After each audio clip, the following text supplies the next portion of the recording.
Paano kaya ako magle-level up? Paano kaya magkakaroon ng significance ang buhay ko, no? Bukod sa pagsaserve sa Diyos, ano pa bang, like, saan ba papunta ang buhay ko? Saan ba direksyon? Hindi ko rin kasi alam. Hindi ko alam kung magtatrabaho ba ako o magne-negosyo. Marami nagre-recommend sa akin na mas maganda magnegosyo ka. Magnegosyo ka. Hawak mo pa oras mo. Hawak mo pa yung ganyan mo. Tip naman. Sa, sa akin lang, hindi ko nakita yun eh. Pag sa sarili mong oras, lagi kang tutok sa negosyo mo, lagi kang nasa sa shop mo at doon ka na ka natutulog eh, sa shop mo. At lagi mong kausap customer mo. Wala ka nang time sa magulang mo, wala ka nang time sa asawa mo, sa anak mo. Tapos sabihin mo sa akin, hawak mo oras mo.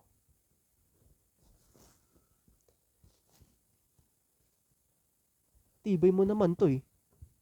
Hawak mo oras mo. Kailan, sa mga may negosyo dyan, kailan nyo ba nahawakan ng oras nyo? Kung kailan, well, din matanda na rin kayo. At nag-enjoy na lang din kayo, di ba? O kailan kayo nag-retired, di ba? Hindi ko rin alam.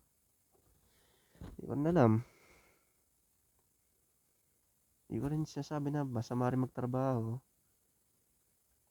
Hindi ko sinasabi na masama magnegosyo. Pero sa akin lang, nakakainis kasi ang dami nagsasabi, maganda negosyo, maganda magnegosyo kaysa magtrabaho.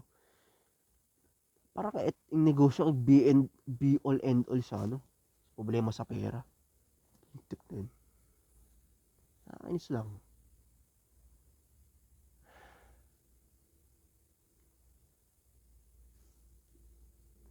Hindi ko sasabing masamang negosyo, pero ewan.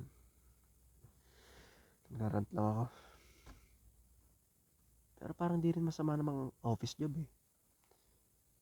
Specifically office job ha. Kasi isipin mo, naka ano ka lang, nakaupo ka sa office, naka aircon. Tapos magta-type ka lang sa computer. 8 to 5. Pwede ka mag-OT. Tapos isipin mo, kung consistently ang sweldo mo, let's say, at least, sabihin natin 20k. Kung meron man. Let's say 20k. Tapos,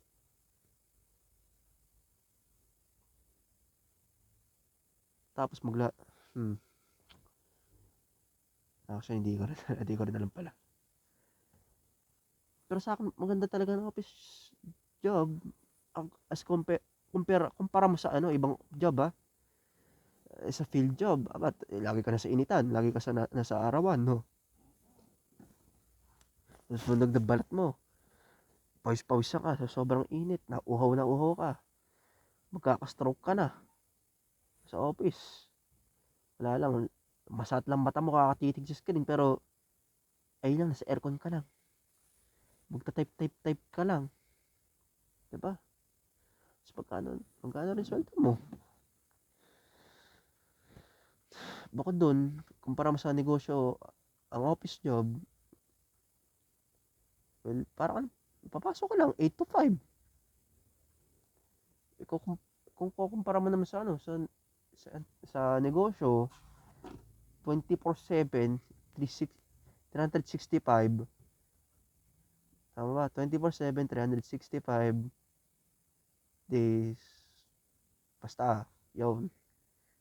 Lagi kang nakatutok sa negosyo mo. Wala kang day off. Depende sa negosyo mo kung anong type ng negosyo kasi may iba't ibang type din. May iba't ibang type ng negosyo na hindi mo kailangan maging tutok na tutok. Pero usually, nakatutok ka sa negosyo mo, no? Nakatutok ka at lagi kang well, ayun, lagi nasa isip mo ang negosyo mo. Mahirap i-explain eh. Pero lagi mong problema yan, negosyo mo. Matutulog ka, negosyo na sa isip mo. Pagising mo, negosyo na sa isip mo. Lagi negosyo na sa isip mo. Technically, wala kang day off talaga. So, decision mo kung gusto mo magkaroon ng day off. Pero yun, negosyo mo yun eh. Pag humilata ka lang, wala kang kita. Kaya kailangan mo gumalaw. Kahit ayaw mong gumalaw. Everyday, lintik na yan, ba? Everyday. Sasabihin mo sa akin, magandang negosyo.